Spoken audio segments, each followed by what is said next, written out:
trying to talk to my brother or talk to my mom or whatever. And you got your top people in your text who you dealing with, who you talking to. So we do it all the time. Yeah. Okay. What about you, Chief tonight? You the chief. It's your show. Trying to talk to my brother or talk to my mom or whatever. And you got your top people in your text who you dealing with, who you talking to. So we do it all the time. Yeah. Okay. I think we had got a little playback there. Okay. Madam, did you answer? C, you answer?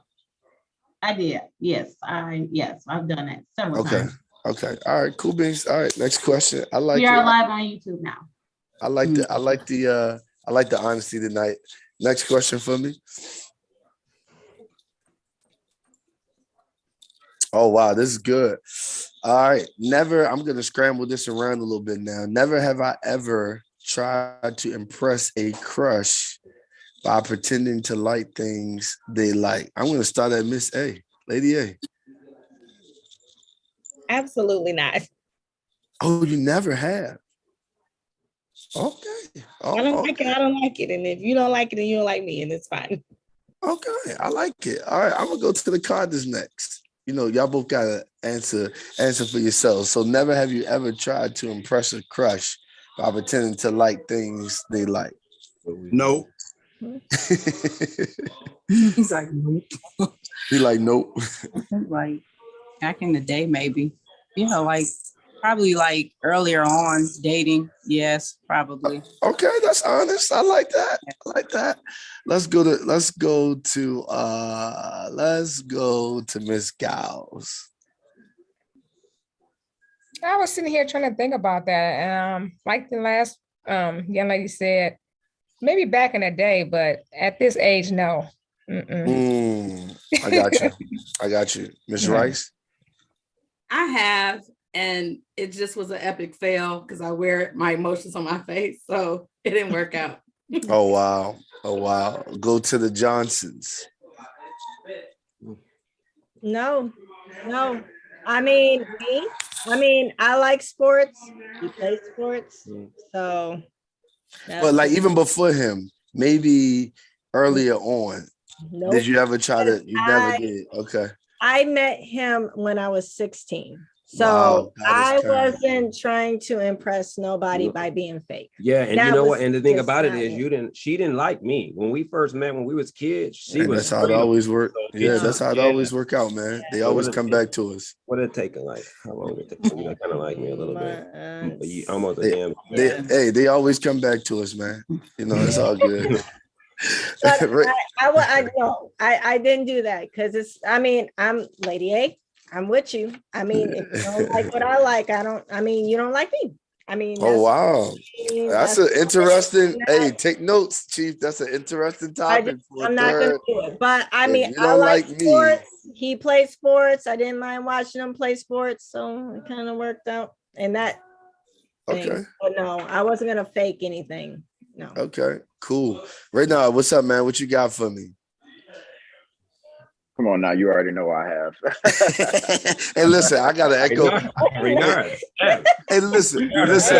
I'm echoing right now. Of course, I have. I'm echoing right now. Right now, I definitely have done it. I'm not gonna sit here and lie on this chat tonight. Queen, Chief and Queen of the Hour, have you done it?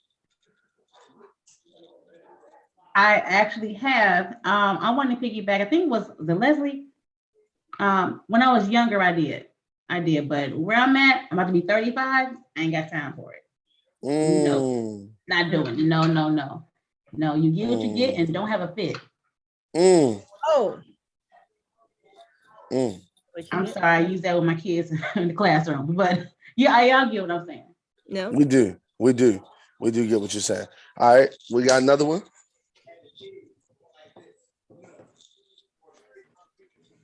Oh, I like this. Never have I ever. Oh, okay. It went somewhere. Is this it? Whoa. It just went. It went speeding. Okay, crush. Then the next one. Wait.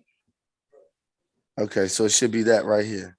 Never ever dumped someone. Okay, never have I ever dumped someone. You know what I'm gonna do? I'm gonna go to Chief. I'm gonna go to you first. It's your house. I'm gonna come to you first. Never have you ever dumped someone? Why would you do that, bro? Because I'm hosting it. It's it's my show right now. Okay. I have. Woo! I'm going for all the ladies tonight first before I come to the fellas, because they pick on us enough. Lady A, you up next. Never have you ever dumped someone? Yes, I have. There seemed to be a trending sound here in this room. Lady Rice?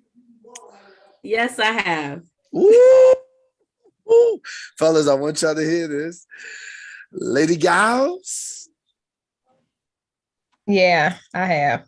Mighty Christ. Mighty Christ. I'm coming to Mrs. Johnson now. Mrs. Johnson, you can't answer yet. Mrs. Johnson, have you ever dumped someone? I'm about to blow your minds. No. Wow. I never gave anybody a chance to be my boyfriend. Wow. Until this dude next to me. Wow. Mr. Carter, you can't. He's still here, so. Yeah, I love it. Mr. Carter can't answer. Mrs. Carter, have you ever dumped someone? I have. This is getting good. Hit the road, Jack. All right, let's come to the fellas. Mr. Johnson, have you ever dumped someone? I guess you can count it as, but again, I was like a kid. So if you want to count it, yeah. Okay. The word ever is there. So count, right? Okay. I like it. No problem. I like it. Where my man go? Right now, where right now go? I think he stepped up. Where you at? Nope, I'm here. Okay. Yeah, plenty of times. Surprisingly, I gotta answer this question truthfully. But yes, I have. Yes, I have. It was tough to do, but yes, I did do it because I never wanted to break up with women. So yes, I did do it one time. That's it. And Mr. Carter's back. Mr. Carter, what you got for me, man? Yes or no? No, sir. I think you Jesus' second cousin or something. Like all your answers. No, that just means I always got dumped. I don't know if that happened. But maybe. All right, let's see. We got another one. That's it. All right, cool. That was good. I want to go to the audience real quick before we move into these serious questions. Audience, can I ask y'all a question? Y'all can type it in the group chat. Or I wouldn't call y'all audience. I'm gonna call y'all family tonight. All right. I hate that word. I hate sounding like people are above. So family, that's with us tonight, whether you're watching here in the Zoom room or whether you're watching on YouTube. I want y'all to comment and we'll check this out for a minute. Have you ever been dumped by somebody? Answer yes or no in the chat. Let's do it. Let's get it. Have you ever? Okay, my man Caesar said nope. My man Lord, how you say your first name, brother? Trian, how you say your first name, man? I'm from Baltimore. I don't want to butcher it. I'm sorry for laughing, but it's just funny hearing people trying to say my name and it's just hilarious. But it's Trinino. Trinino, I got it. That's Yes. all I need to hear. I Yes, got sir. it from here. So Dana said we both have. I guess her and her husband is on. She said we both have. Lisa said no. Chanel said nope. Okay. Cool beans. Anybody else want to answer? Have you ever been? Jocelyn said yes. I'm interested. Tracy Smalls and Julian Mitchell, y'all ever been dumped before? Or was y'all breaking hearts? I want to know. Yes or no? Anitra Cannon, we're asking, have you ever been dumped before? Type it in the chat. Tracy said no. She said absolutely not. You said you see me the way I ain't been dumped. Yep. If you're just joining us, we're answering in the chat. Have you ever been dumped? Have you ever been dumped? We were playing a game called Never Have I Ever. Never Have I Ever. Have you ever been dumped? I got one more for y'all. It's going to get juicy. I kind of want all of us to answer in the chat on this. Correction. Johnson said no. Okay. All right. Anitra said no. Amanda, have you ever been dumped? You can answer in the chat. I love it. Patty B, thank you for joining us. Have you ever been dumped in your life? Did somebody ever dump you? Did you get dumped? Did you get dumped? All right. I got another question. Everybody can answer this in the chat. Now, this is going, oh yeah, say in the 6th grade. And you know the name. My God. Don't call out the name. My God. We so sorry. You ain't right. If you include, I was getting ready to ask that. See, you're in my business, Rice. All right. Have you ever been ghosted before? Now I'm gonna tell you, I got my own theory on ghosting, but have you ever been ghosted before? Everybody can answer in the chat. Everybody just answer, just go for it in the chat. Yes, no, maybe. I don't know what ghosting is. Have you ever been ghosted? This is so good. We got no, we got oh yes. We got yes. Somebody say oh yes. We got no. It's the oh yes for me. No. Yup. Yes. Yeah, I think so. No. Once. I love this. I got one more before we get into these serious questions. And here goes. All right. Have you ever been the recipient? Well, you know what? No. I want to reverse it. Have you ever been the giver of a heartbreak? Have you ever been the giver of a heartbreak? Got a yes. Absolutely. I love when the women of Zion are honest. I don't see you answering, Lady A. You know, I know you ain't Jesus' second cousin now. I'm pleading the fifth on that one. You're pleading the fifth. I don't think so. Have you ever been the person who broke a person's heart? It's so good to see the ladies being honest tonight.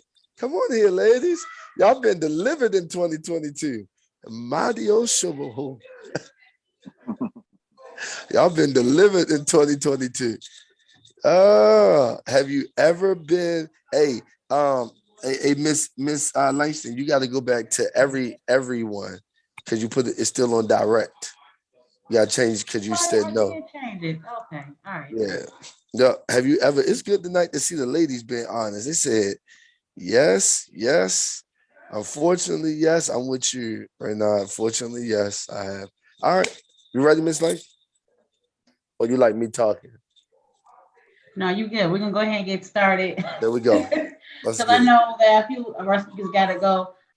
We are missing one, but that's okay. We're gonna keep it rolling. But before we get started, we had a lot of people come into the room. So I just want to reset really quick. Those of you that don't know who I am Shantanique Langston. I am your personal professional relationship coach, the owner of Neek Speaks, and the creator of the Relationship Conference. And so tonight you're tuning in to Candid Conversations, Uniting the Sexes. This is part 2, and we are live on YouTube. So welcome.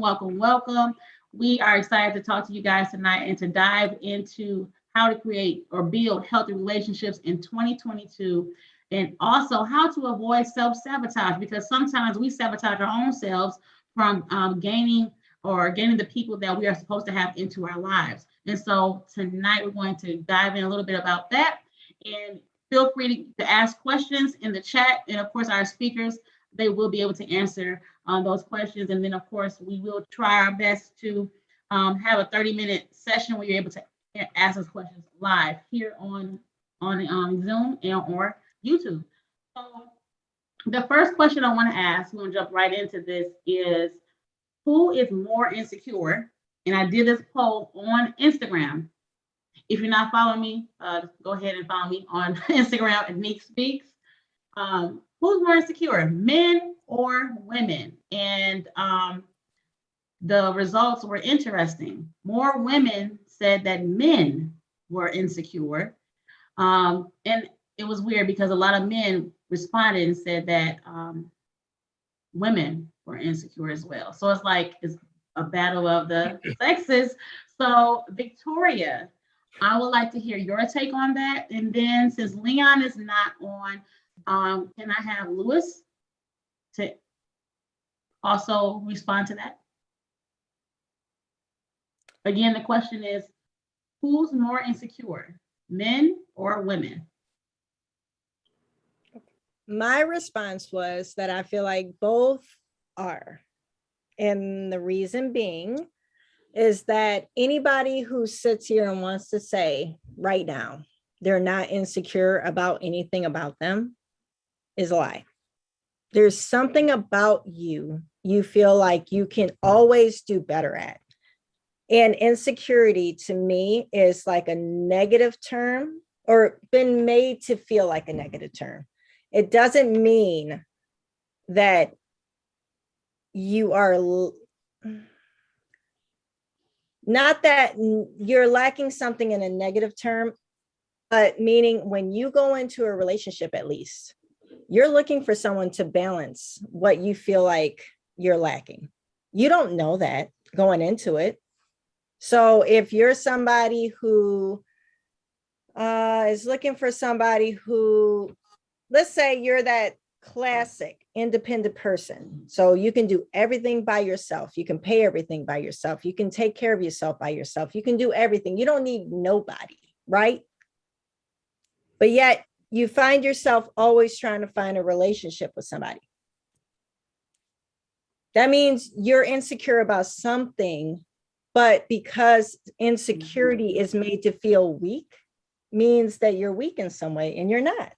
It just means that you're looking for somebody to help you be strong in a way that you're lacking. You can't be strong in every avenue of your life. You just can't. And that's why we seek relationships, because why does it exist? That's how I feel. If you're not looking for a balance, you can be everything you can be and live your life exactly the way you want. But you always find people searching for relationships, searching for something, they're looking for something. So to me, subconsciously, you're looking for someone to balance something that you just don't understand what you need. And you find yourself in a relationship. And so you can sit here and say, well, I can do everything by myself, but yet you like, why are they there? Why are they there? Because they help you do something that you don't realize that they help you do. So that's why I feel like both men and women are both insecure in that way. So it's not a physical thing, a financial thing, or anything like that. I feel like everybody has something that somebody needs to, that whole yin and yang, that whole thing. There's a whole balance to everything. And that's what I feel like relationships are. So you seek something for someone to help balance you out. It doesn't mean that you're not enough or anything like that. It just feels like it's to balance out. Just to add value. Yeah, that add value to add energy, what energy. you're doing. That's not my question, though. Yep. No, it's not. It's okay, Desi. Yeah, but that's that though. That's what I feel like when I read that question, when you said that, that's what I felt. I feel like, everybody has insecurities, but subconsciously you don't even know you're looking for that validation for someone else. But it doesn't mean, that you're lacking anything. It just means that you're trying to reciprocate something from somebody, positive energy, to make you balance out and be the better person. That's it. That's That is so good. So I want to have Lewis answer the question next, and then after that, any of the other speakers that may have other value to add to it, you can do that after Lewis. I think, Ms. Johnson, I can agree with you to a certain extent, but we're human beings. We're social beings. So no man or woman is an island. We're all interconnected one way or another. But I think when you talk about insecurities for a man or a woman, it depends upon what pool are you pulling from.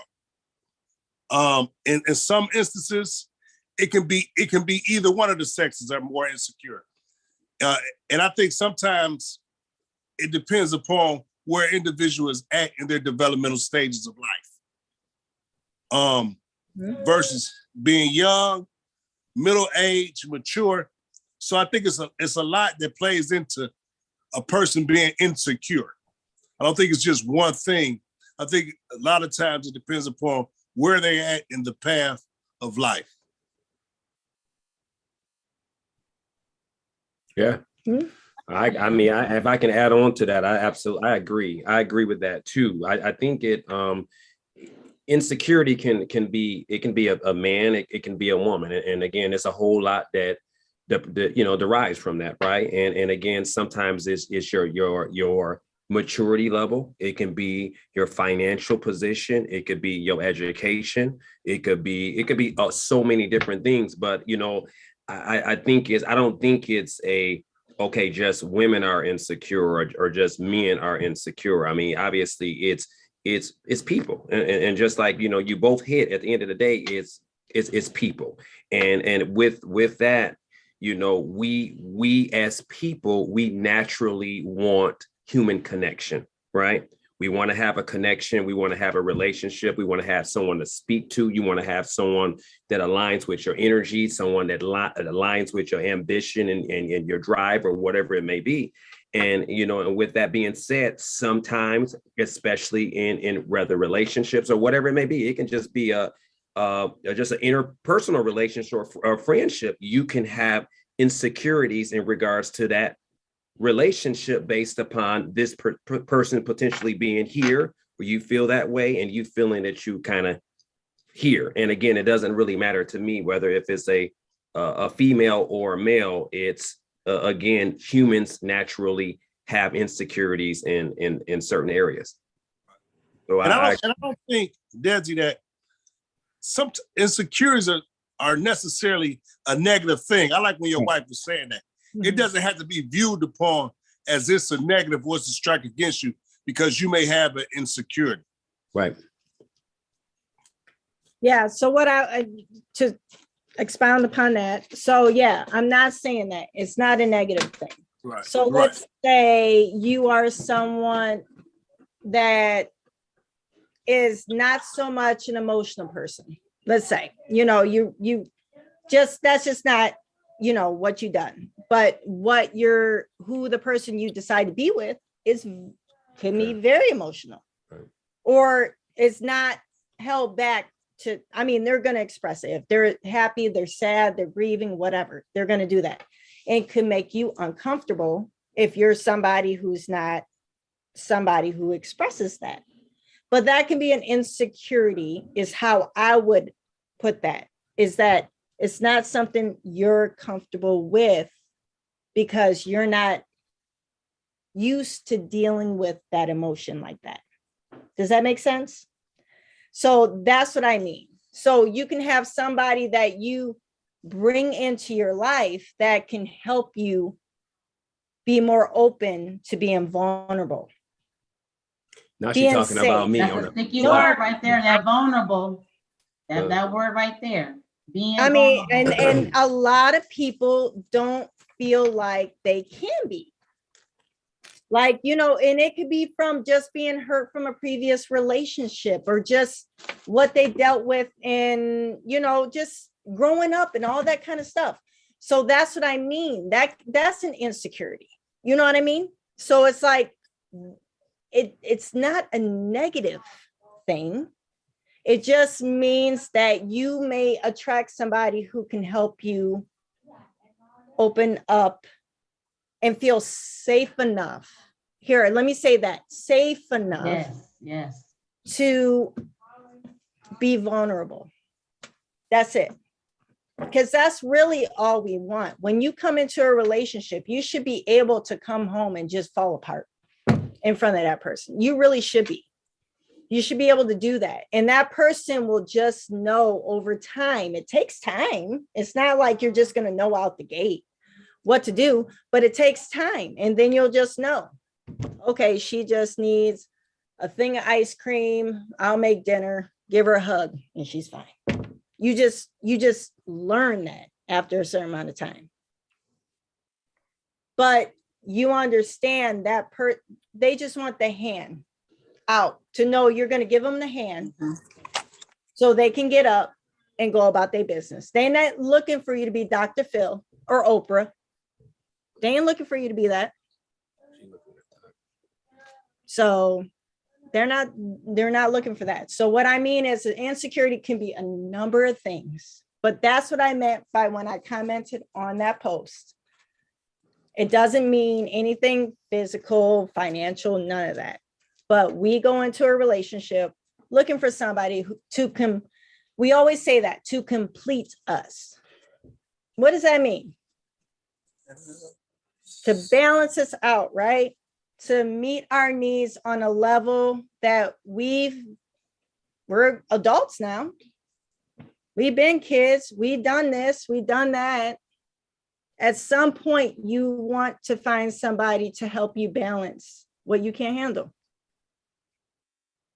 I mean, there's certain things that you have to deal with, of course, you have to deal with, if it comes from trauma and you're, some things can go much deeper, but I just feel like when you get into a relationship, you're looking for someone to your yin to your yang. That's good. Anyone else before we move on to the next question? All right. Okay, so we're going to talk about brotherhood and sisterhood. We did touch on this last time, but we have more people on, and there may be someone out there that may not have a good, strong foundation or friendships, and they're maybe looking for a brotherhood or a sisterhood, and they may not know where to go. So there are a few men on here that may not have that support. So Desi, and I would like for Vanessa to also talk about this as well. So again, the question is, many people lack support, and what can we do to strengthen this area for people to find a place where they do belong? Vanessa, you can go ahead first if you want to. I'm cool. Okay. I was making sure I was off mute. So one of the things Lewis and Victoria both said earlier was that we as humans have an instinctive need to belong. So there are kind of three things I want to touch on in regards to that. Number one being belonging, you have to make an effort. An effort has to be made. Also, be mindful of others. So in that, being mindful of others as individuals, sometimes we have to be selfless and, making us ourselves being selfless so we can make others feel important. And also, I believe that keeping an open mind, because a lot of times in society nowadays, people are always judging other people. And I believe that when you are judging others, you don't get a time to understand that person or get to know that person. And then on the other side of that, people that need that support of belonging, I don't feel like they've let their guards down from past experiences so that they can be open to some new experiences. So it's like sometimes you have to let go of that past so that you can move forward to be accepted by the next. And that was the last thing that I wanted to talk about was us as human beings practicing an attitude of acceptance, being acceptant of people and the different personalities and things that they come with as it as it relates to relationships. So that's kind of my little spill on that. Can you ask the question one more time? Yes. The question is, what can we do to strengthen the area where people lack support? So what can we do to strengthen this area for people to find a place where they belong? When we say people, we just talking in general, or we talking relationships? So this can be in general, because I always deal with the person first. Oh, okay. So this can be in general, because my thing is about relationships. If you're not good in personal relationships, you won't be good in professional relationships, business relationships. So I always focus on the person first. So that's what I mean by many people lack, or some people, I wouldn't say many, but some people lack support. And a lot of people look for that, like if they start a new career, or if they're looking to start a business. And a lot of times people come to me and say, "Neat, does your family support you?" I'm like, "No." And I say that, with the sincereness in my heart, like, no, I don't look for my family to support me, because they're my family. You let your family be your family. It's a whole other topic I want to go into about collaboration, but I want to just say that some people do lack support in certain things. So what can we do to strengthen that? And Desi, it's on you. Okay. Well, thanks for sharing that. I appreciate you too, Vanessa. I think the biggest thing, again, that it's kind of a broad thing when you kind of, look at it in regards to support. And Nick kind of hit on a few things, but I think it's a few core things that you kind of first have within yourself. And I think the biggest thing right now when it's looking to have some type of support, whether it's in your personal life, whether it's in a relationship, or whether it's in business, or whatever it may be, you gotta really first know yourself, right? So meaning, like, you gotta really know yourself. You gotta really know who you are. You gotta have an idea of what you want. The reason behind that is it's just so easy to be kind of like influenced in this world when you out searching and trying to find something. So that's the biggest thing. I think is to really understand and know yourself. Make sure you have certain morals and value and a certain strong character, and be able to set certain boundaries, in regards to yourself. Because again, is in that search of support, you could be kind of finding yourself, in the wrong place, aligning with the wrong people, and stuff like that. So I think that the biggest thing is just to know yourself. And then I think when you're looking at it in regards to business, trying to get a support in business or whatever that may be, you definitely got to make sure that you have a product or a service that adds some type of value. That's very important. So again, a product or a service that adds some type of value, you got to make sure that value aligns with whatever your niche market is.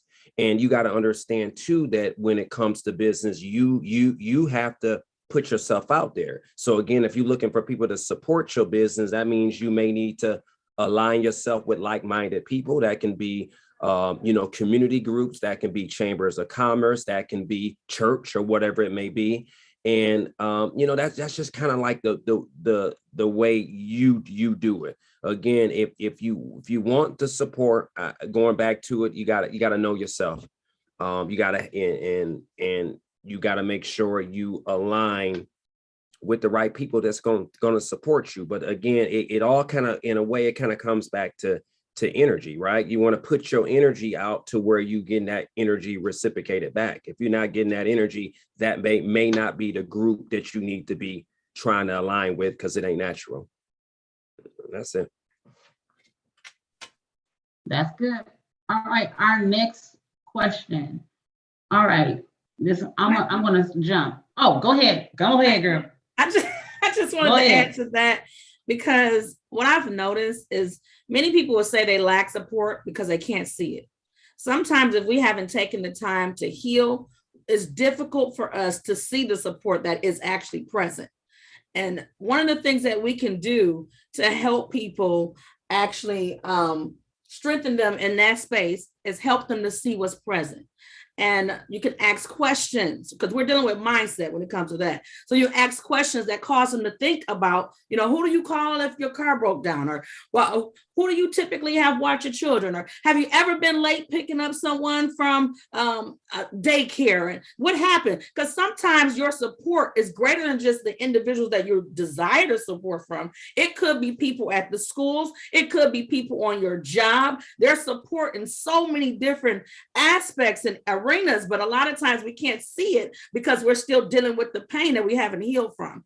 And so if we're going to strengthen that person in that area, we got to deal with the mindset and help them see the support that's present, and then help them grow with regards to increasing the amount of support. You can't increase support that you won't give. And a lot of times people who say they're lacking support are not volunteering to help anybody else. They haven't joined maybe a Rotary agency where they're linking up with other business professionals. They are not participating in other arenas, networking opportunities. So if you want support, you need to give support. Even in the Word of God, he said, if you desire to have friends, you need to show yourself friendly. And that comes in the same area of support.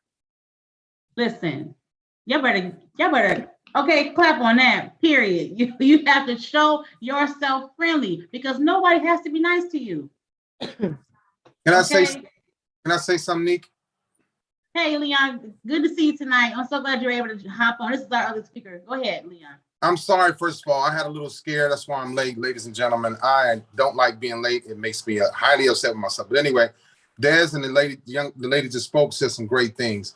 What I've been dealing with, the people that want to support, first of all, you got to be legit, okay? Even if you have a simple little product, you got to be legit with it. And there's a lot of people out here nowadays that with these scams, they just want money, the PPP loans, all this stuff.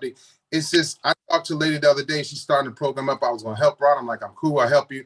But then you can't have a bleeding heart for everybody, because she came to me with this young man that had this grand scheme and all of these. Then he started talking about his issues. Then he talking about, well, I'm smoking weed. Then he talking about I got a rod in my leg. Then he talking about I got to pay child support. It just went totally right, totally left when I asked a simple question. I said, so what is your end goal? What are you trying to do? Who you want to help?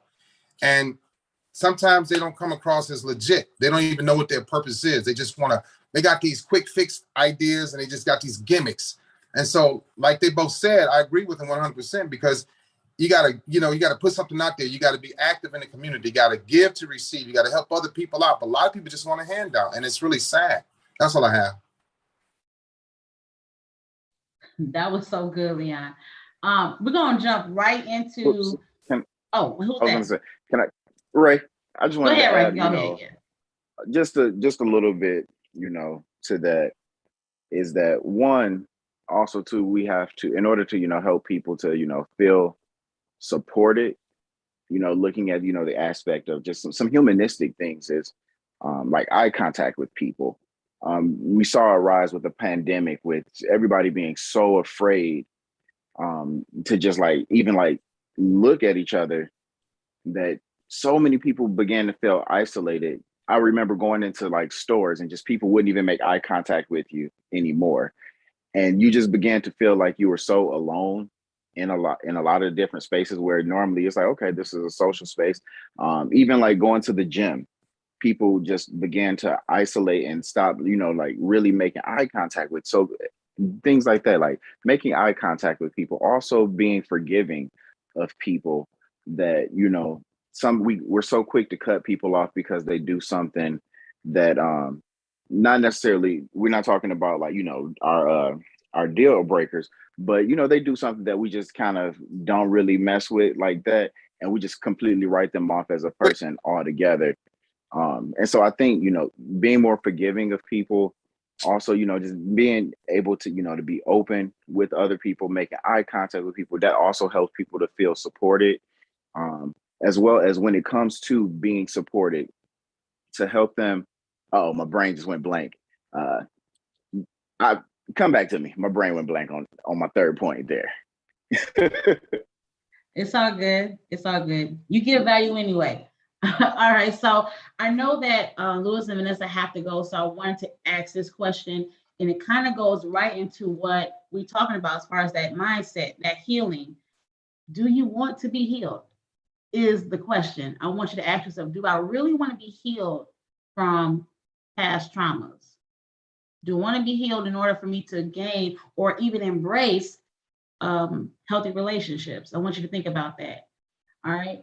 So the question I have for Latrice and Lewis is, what causes division and jealousy among families, friends, and how do we combat this cycle? We kind of talked about this in our last conversation, but I want to get a new perspective from Lewis. And Lewis, you want to go first because you have to go? Okay. I think that's a combination. There's a combination of things that causes family members to become envious or jealous. One of the main things I think is the fact that sometimes when you see someone in your family or in your circle who has become successful, and you perceive who has become successful, it causes you to deal with your own failures. So when we look at people who are jealous or envious, a lot of times it's their own perception of success, number one. Number two, what we have to do is don't allow their perception of us to cause us to either minimize what we're doing or to draw back. I think one of the major things is to even allow our family members to know that, hey, I'm here for you to help you. What is it in your heart that you really want to do? That's one of the questions I always ask people. What is it that you really want to do? Or what problem do you believe God has purposed in you to solve? So my approach, I usually come at people as, how can I help you? A lot of times people can't be helped because they're blinded by their own traumas. This happened. But at what point do you say, okay, whatever happened, I want to move forward? And I think a lot of times we can't help our family members or people in our inner circles because they're living in extended yesterdays. That's pretty much it.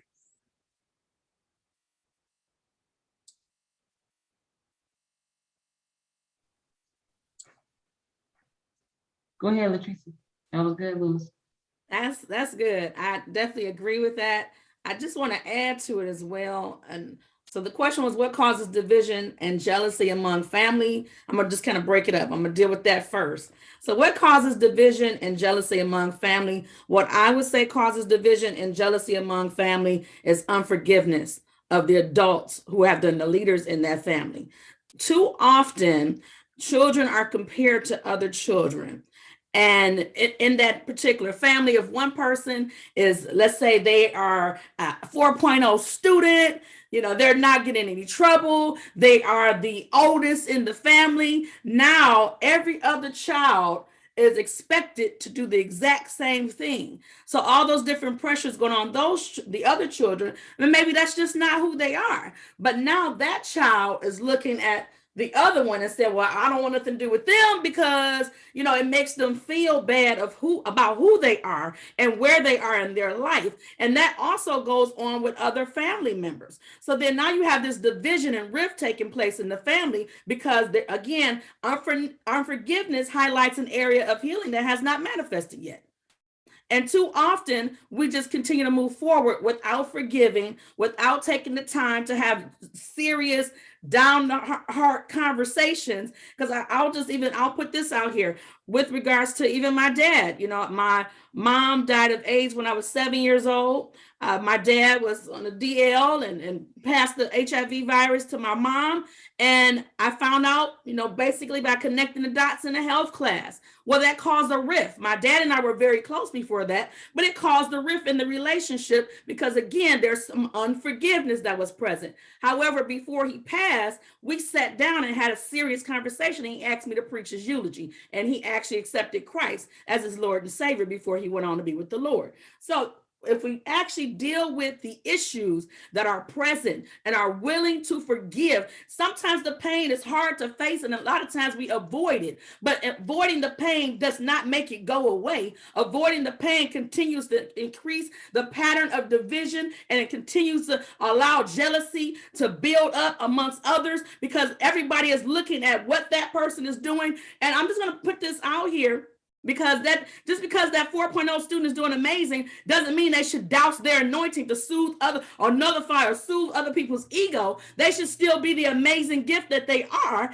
And guess what? Because they are being a light in that position, and you don't put a light under a blanket, you put it up so everybody else can see. So if that person is continuing to excel, then the others who have a desire to excel can see a clear path to make it there. But we got to deal with the unforgiveness so we can heal and move forward. The other aspect of that question said, and among family and friends, and how do we combat this cycle? We combat this cycle by having real, authentic conversations, as opposed to sugarcoating things. And if you are my friend, I can rock with you direct. I don't have to be fake about how I'm feeling. I can come to you and say, look, sis, I'm quite ticked off with what you did the other day. You know, I should be able to come to you straightforward and we have a real conversation. And that doesn't mean you disrespecting your friend, because again, we are to walk in love. Sometimes love is correction. God corrects. Come on now. That's it.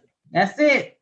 So that's my take on what causes division and jealousy among family and friends, and how we can combat the cycle. I think we heard the overarching word tonight. I'm going to just keep mine short. I think the overarching word from everyone is jealousy. When we look throughout the Bible, we find several family feuds. And I'm not talking about the game show. We find several family feuds in the Bible where you find siblings either jealous because one sibling had the heart of their parent, or had the anointing of their parent, or had the joy of their parent. I think one thing that we must be honest about, and even in Christendom, is that we all will be God's children, but not all of us will have a certain level of his favor. And I believe that his level of favor comes with what others may not be willing to do. Let's bring that into childhood. I think that we are all our parents' children, but I think that there will be some children that will be considered different, for the lack of better words, because of what God has really assigned them to do. And some of us have to come to a place of maturity where it's really not about who has the most favor, or who has the coat of many colors. Come here, Joseph. Or who has, but what do I bring to the table to be sufficient in what I do? You couldn't tell me that Michael Jordan brothers and sisters would have been jealous of him because he's a phenom in the NBA. In fact, they were very proud of him, and they used that opportunity to find themselves. I think some of our psychology is just all wrong. Some of our psychology is that we look at people who are greatly succeeding that may be in our family, and we are jealous because we're not there, instead of, number one, being a help to making sure that whoever that family member is can stay in that lane, because when one goes up, we all go up. And I think that part of this issue, at the root of it, is jealousy, because many people want to be the it factor, not just in their families, in churches, not just at church, in their careers. Everybody wants, I mean, not say everybody, some people want to be the it factor. And I think that when we can change the fact that the it factor doesn't always look like the head but the it factor looks like who is effective, I think we win. Let me tell you what I'm saying, and I'm done. If I'm the pastor and I have an assistant, although I might be the face, my assistant helps keep me in order. Without her it factor, I can't be who I am. And the problem with us is we've associated the it factor to who is the face. Let me tell y'all something, and I'm done because I feel an itch coming on me. I'm gonna shut up. Come on, bro. Some of the greatest people. I got Michael Jordan's on my feet, birthday gift. I got Michael Jordan's on my feet. Who makes Michael Jordan shoes? We just know Nike. No. But I want to know what specific person makes them. We don't know. And guess what? They're an it factor. Because without them, there would be no Michael Jordan shoe. And guess what? They getting mad. I know it's not about money, but they getting mad money because us, sometimes our it factor is who is the face and not who is impacting. So I think this is what we find throughout the Bible several times, families fighting and feuding because Joseph got the coat, but the other brothers didn't even understand. If they just would have played their role, their position, they would have been more of an it factor than what they thought. I'm done, big sis. Thank you so much, Pastor Dwayne. I appreciate you. I know you have to go. I know Louis and Vanessa had to go. We do have a few more minutes, but that was amazing. What you just said, and you preaching that. You preaching real good. Did you want to share anything as far as what you're doing? I know shameless plug before you go. In a second, what was that? Because you had a question for me. I want to make sure I answer that before I do. Yes, it was for you and Avery. It was for you and Avery. We do have some entrepreneurs here, some aspirepreneurs who are here. I want you to talk about this. What was one lesson that you've learned about partnering or collaborating with the wrong person or individuals? Wow. And what have you done differently? This for Avery and for Dwayne. So I'll say this. One of the greatest things that you could ever do is partner with people. Because I don't want to deter anybody from that. In fact, I don't think that we do enough of it. I think that we have a lot of independent things going on, but if we partner together, we could all eat. How do I know? I went to, y'all know, so I'm a pastor entitled, but the official stuff is getting ready to go down soon. This is some official stuff in this bag that costs, pray for me. Anyway, this store it's two names on the store. Of course, this is just one, but when you go to the actual store, it says Roselli's and this name, right? Now, I'm painting a picture. They aren't family. They're two different last names, but they realized that they had a purpose in fashion, and that was to build fashion for clergy across America. Some of the greatest things that you could ever do is partner with somebody, but the problem is finding the right people to partner with, because I think my brother said it earlier, it was Leon, he said it earlier, you start talking to people and they start running you, and I'm not saying they don't have the chance to share their story, but I got Leon's point as soon as when he said it. You just go right into your story because you want empathy and sympathy because you feel like that's going to make me move faster or do something crazy, right? When the reality of it is let your story be developed as we begin to grow, right? Don't just come out and just give me everything right away. And sometimes what I've learned is some people will recognize you have the strategy and the plans, and you have a couple other things going for yourself, but they aren't willing to meet you. They want you to do everything, and they not offer anything. And I think that's one of the lessons that I learned. Now, I'm not talking about strengths and weaknesses, because in partnership, there will be strengths and weaknesses where one partner, if it's a business, will be able to do something greater than the other partner, because that's the joys of partnering, for like backfilling the areas that each of you cannot necessarily do.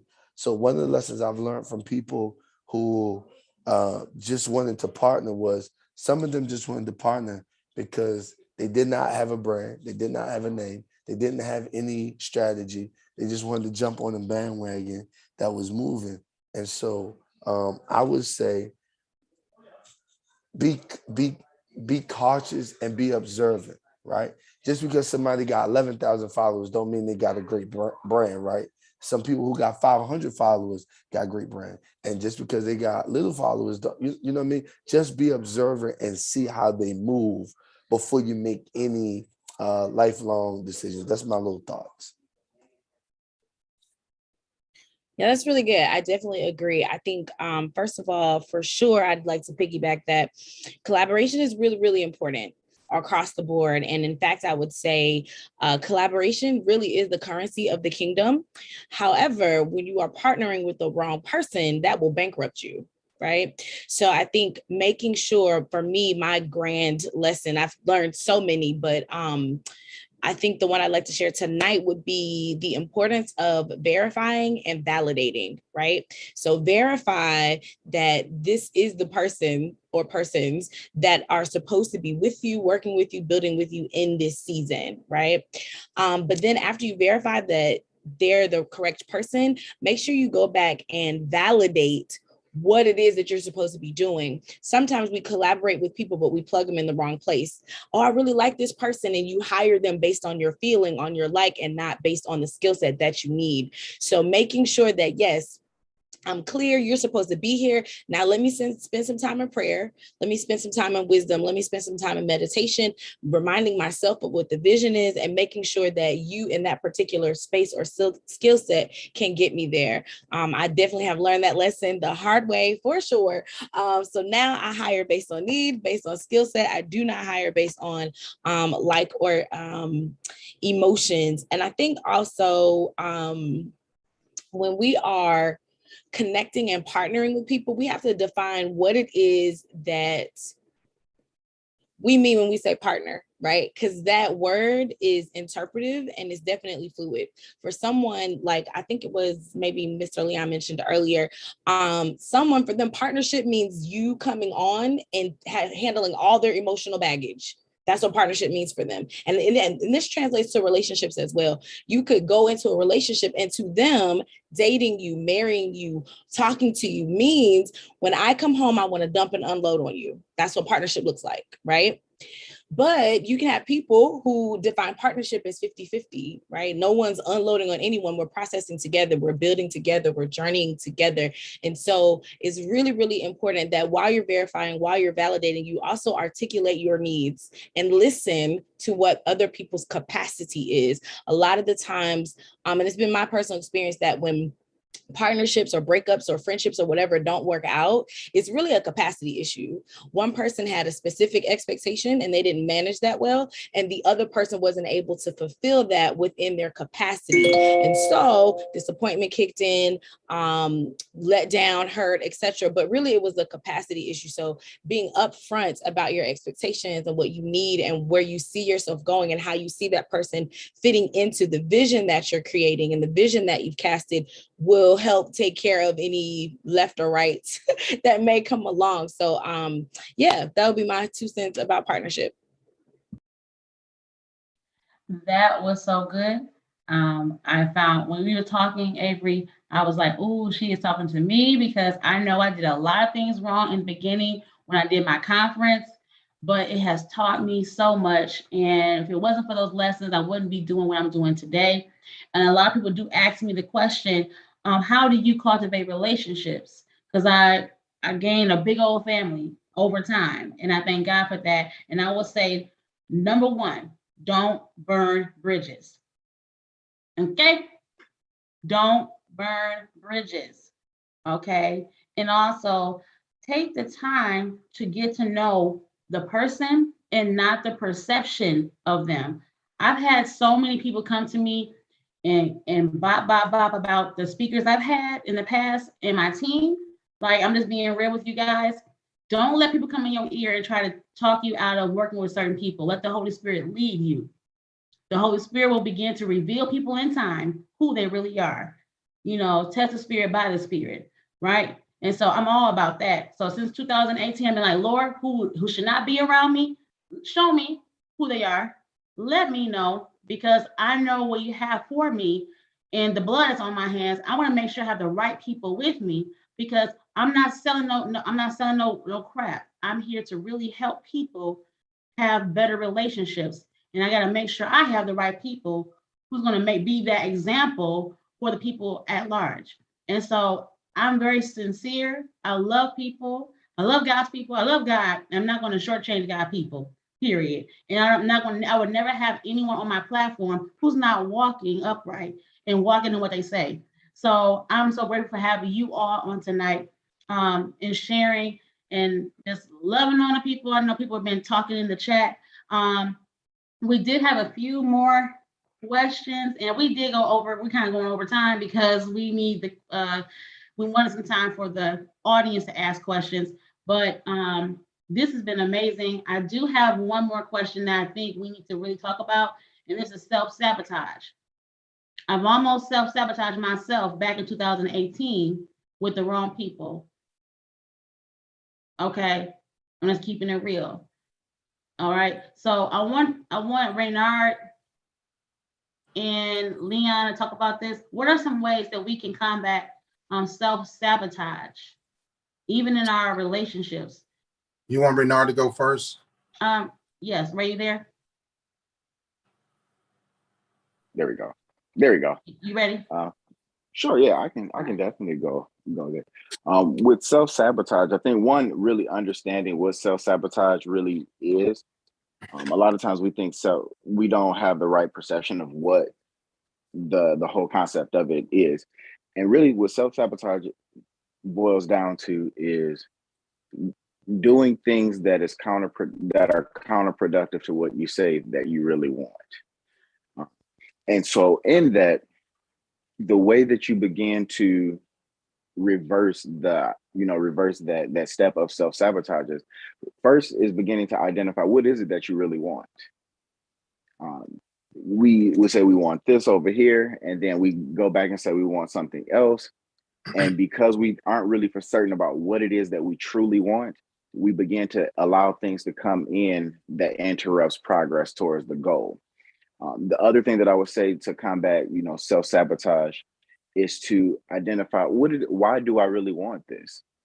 What is it about this particular thing that is aligning with me that means that I really want to put the work forward to get it? Because if I don't know why I really want this, or even if I truly, really want this, then I'm going to allow things to get in the way of doing it. And then the next thing is look at your level of self-love. There's been things in my life that I allow self-sabotage to step in the way of, and even including just, something recent, like just with fitness. And I knew that I wanted to reach the goal of, getting back in shape. I knew why I wanted to reach that goal, but I had to check my self-love. And in that, it was because I was like, okay, if I love myself enough, I need to get up out of this bed and go to this gym, because I know how I'm going to feel at the end of the day when I didn't go to the gym, when I didn't eat the right amount of macronutrients. I say I want to run this practice, but I won't do the notes to, make sure everything is in alignment. So I need to make sure that I am loving myself enough to do what it is to get to that goal. So if you ever want to get your self-sabotage in order, check your level of self-love. And when you're not doing what you're supposed to be doing, ask yourself, why am I not loving myself enough to do this? I love that, because my therapist asked me that. I was going in, like talking about everything, business, everything. And she said, at the end of the day, what does Shantanique want? What does Shantanique need? So those of you that don't know, yes, I do have a therapist. Every great leader has a therapist, a counselor, somebody to go to. So yeah, I'm gonna go into that, but every great leader has one. All right. So that's one thing I thought about. Like every time I would just go in, she'd be like, at the end of the day, what do you want? And I'm like, and it does make you sit down and think like, all right, I need to be really strategic about my next move. Right. So you have to be willing to sit with yourself, deal with that, like Reynard just said. I'll have to stop. Go ahead, Leon. After Leon, I want to open up the floor for questions. I'm sure people do have questions. We have quite a few people on. So if you guys don't mind, stand on for like 10 more minutes. Are the speakers good? Okay. All right. Good. All right. Thanks. Thanks, Ray. I was gonna tell you to stay on anyway. Okay, Leon. And this is not to poke fun at anybody, especially women, but a lot of women want to rehabilitate a man that's broken. I was one of those guys who would show up in a relationship, broken, dysfunctional, all over the place. And women took me in. Like, I don't know if they were attracted to my head, my nose, my beard, whatever, my career. I don't know. But I wasn't open and honest about how dysfunctional I was. But then when they find out, because I had a track record, I had a pattern, they want to rehabilitate me. And then they stay in too long. And when women stay into a relationship too long with a man like I was, they start to self-sabotage. They start to lose themselves. A lot of them don't want to give up. They just want to hang in there, because their mom was the same with him. I talk to a lot of women all the time. They say, well, my mom was this way. And I said, do you realize that you're being abused? A lot of times women, they won't let nobody abuse their children, but they'll let a man or a woman abuse them, and that's a lot of self-sabotage. And I had a student one day that came and knocked on my door about 2 years ago, and she waved and I waved back. She waved and I waved back. She was 14. And I said, come here. And she said, you just don't get it. And so at first I got upset. I'm like, you're not going to be talking to me like that. But she pulled her sleeve down. She had those cuts, right? She was a cutter. But a lot of us are cutting our brains when we with somebody that's not, are equal or willing to build with us. When we with somebody that doesn't understand even the love languages, we're cutting ourselves mentally, and that's a part of self-sabotaging. When you try to pay into somebody that's not going to even pay into you, when you're dealing with reciprocity, I know a lot of men and women too, people are givers, but they're dating and they're attracted to takers. And that's a lot of self-sabotage. You find yourself losing money, your credit score going down. Women want to rebuild these men. They're getting out of jail or not.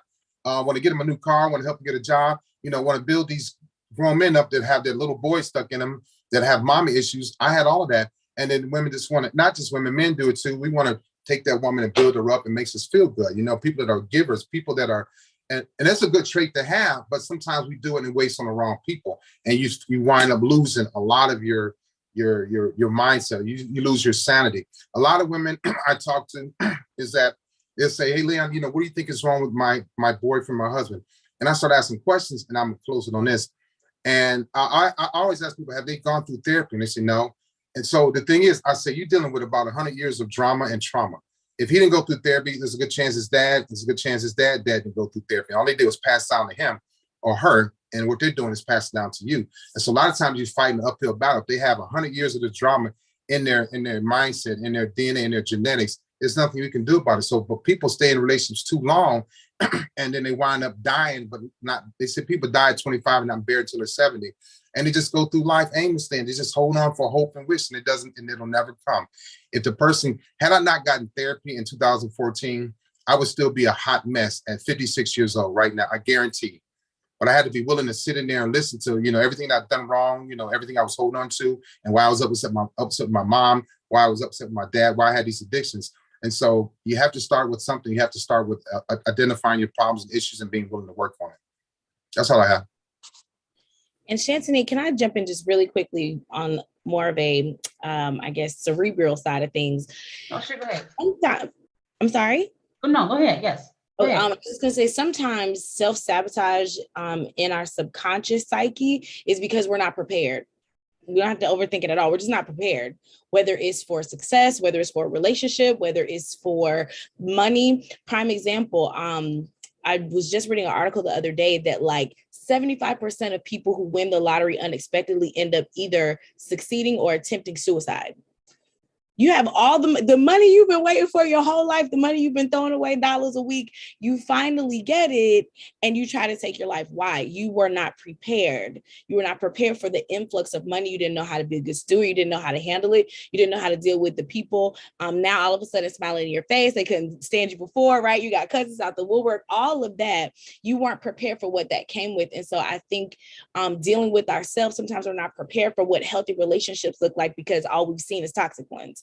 We're not prepared for the success of our business because we've only been around people who hustle under the table or are struggling from check to check, right? So I think a part of it is if we want to prevent self-sabotaging, one, understand what you deserve and what you're valued for, right? Your value and what you're valued for.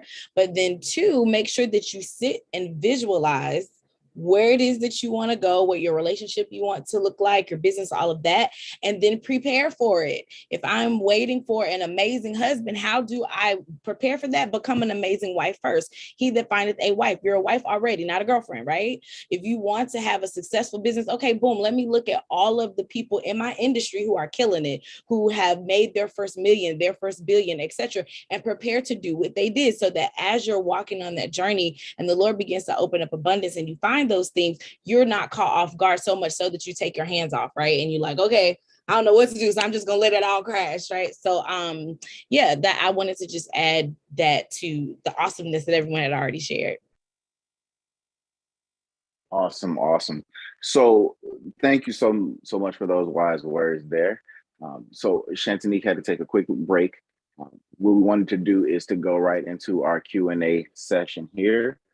And if anybody here has any questions, feel free to ask those questions. I believe you can either just jump right in and ask them, or you could ask them in the chat, because we are monitoring the chat. So if anybody has any questions, go right ahead and ask your questions and get those questions answered.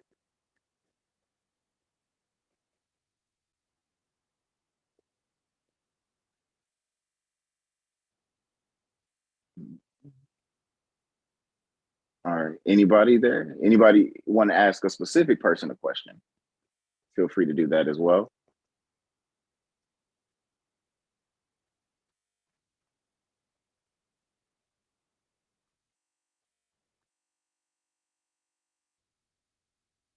No one there? All right.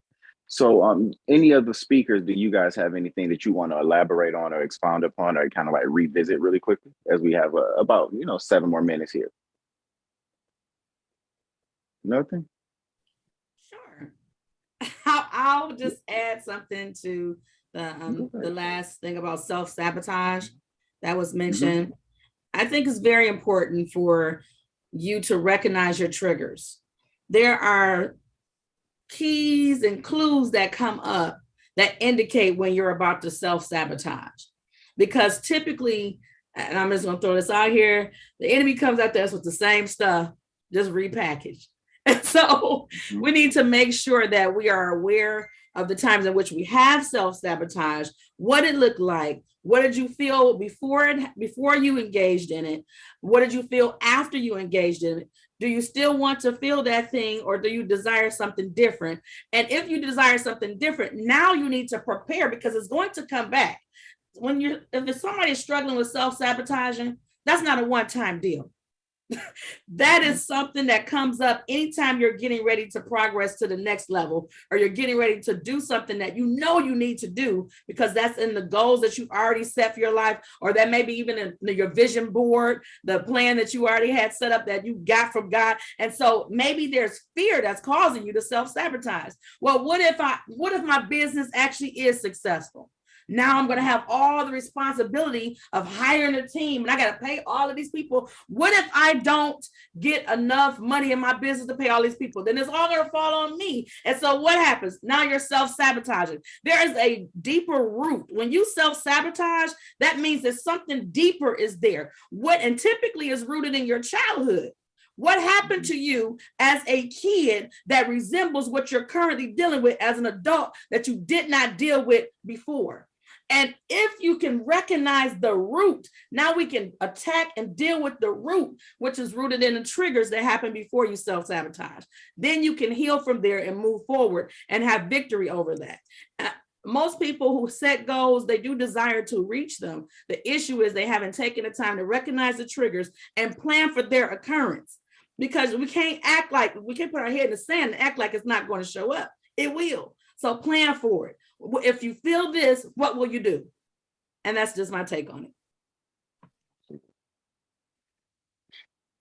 And Shantanique, we started the Q&A session, but nobody really had questions. So I had given the speakers an opportunity to just kind of like expound on some ideas. So I'm going to turn it back over to you, Shantanique.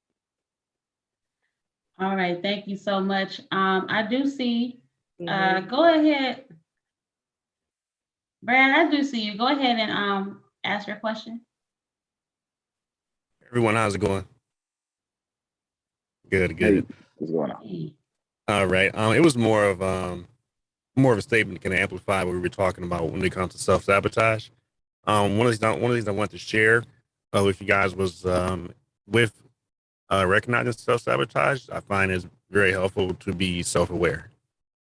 And in that, a short story of mine was that there was some time ago where I asked the Lord to elevate me to the next level of employment, next level of leadership, to get to where I wanted to be, where I could make the difference that I wanted to make.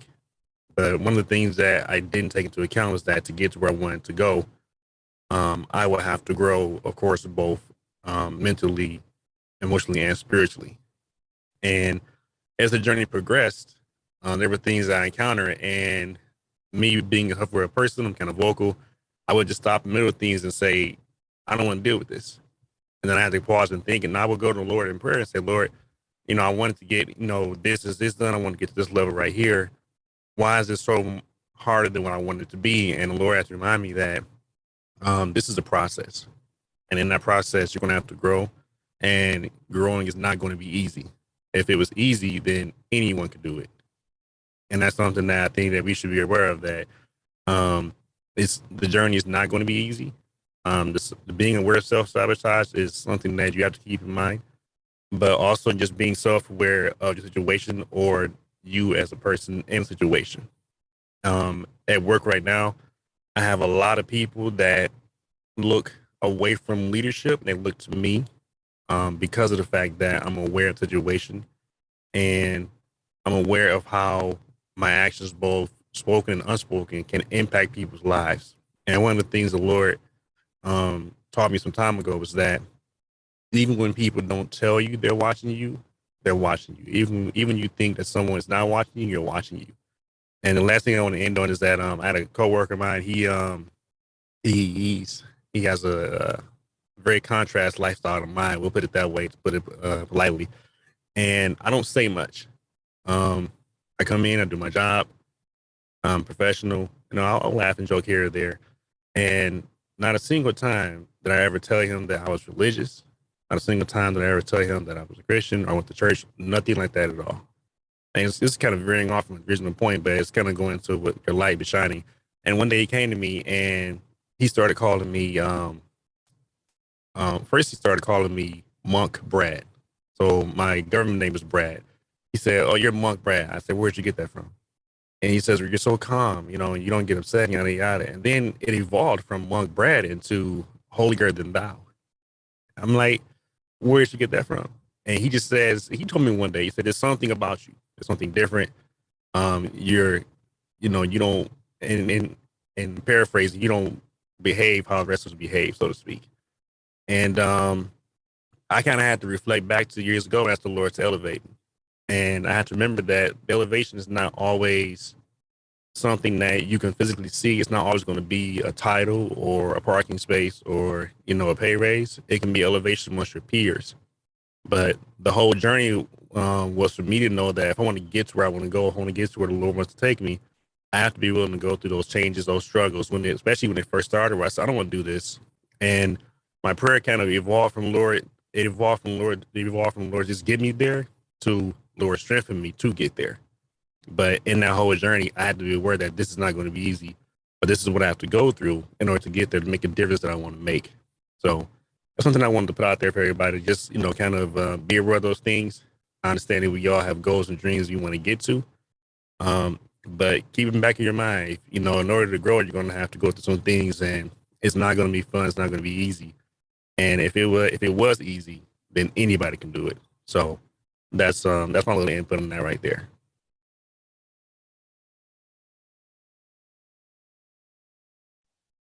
That was good. And you know what? I actually had made a note while everyone was talking.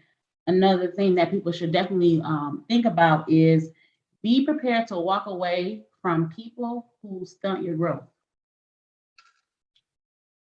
Be prepared to walk away from people that stunt your growth. It is okay, because everybody cannot go where we're going. People have a certain expiration date. Okay, everyone cannot operate to the capacity where you're going. All right. And some people need to just learn their position in your life, as well as you need to know your position. Like Dwayne was saying earlier, playing your position in your family, playing your position in friendships, knowing your lane and staying there. And thank God that I know my place in most of my friends' lives. Desi and Victoria, thank y'all for still being on with us. If you guys had anything you wanted to add, feel free. But I just wanted to add that, again, be prepared to walk away from people who stunt your growth. Are they bad people? No. It's just their time is up. And if they are real friends, you'll create boundaries and they will respect your boundaries. That part. A lot of people don't like boundaries. My parents don't like boundaries because their kids don't have boundaries, and I have to set that in my classroom. So our generation has an issue with structure. So we need to make sure that this year we are having structure in our lives, our personal lives, and also in our professional lives, because it's going to help us grow. And like Victoria was saying earlier, she said so much in the beginning. And all I kept hearing was, man, relationships is work. Are you willing to work in relationships? Are you willing to work on yourself, your relationship with yourself? Going back to what Latricia said earlier about mindset.